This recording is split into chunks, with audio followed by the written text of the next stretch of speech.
আসসালামু আলাইকুম রহমতুল্লাহি ওয়া বারাকাতুহু। কেমন আছেন আমার প্রিয় ভাই বোন বন্ধুরা? আশা করি সবাই ভালো আছেন। সকলের দোয়া আলহামদুলিল্লাহ ভালো আছি। তো আমি সকলের উদ্দেশ্য করে একটা মেসেজ দিচ্ছি, বাংলাদেশের সকল নাগরিকের উদ্দেশ্য করে। আমরা একবার যুদ্ধ করে হায়নাদের কাছ থেকে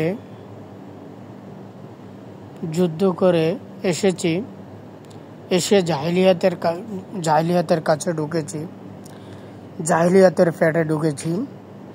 এখন আবার যুদ্ধ করে আমাদের দেশটাকে পুনরুদ্ধার করে আবার বাঘের ফ্যাটে ঢোকা যাবে না।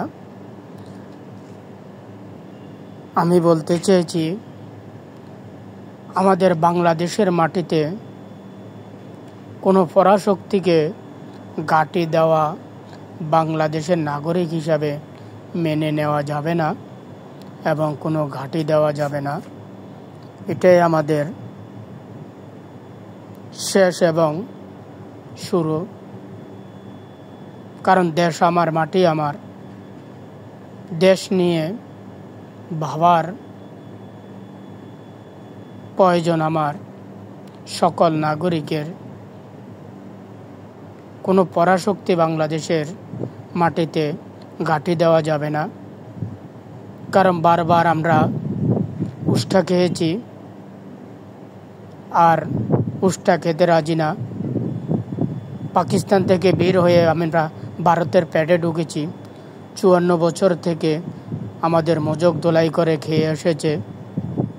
আবার সেখান থেকে বেরিয়ে এসে আর একটা পরাশক্তি, আর একটা জাহিলিয়াতের ফ্যাটে ঢুকবো, বাঘের ফ্যাটে ঢুকবো, সেমন মন মানসিকতা নিয়ে বাংলাদেশের নাগরিক হিসাবে আমরা জন্ম নিই নাই।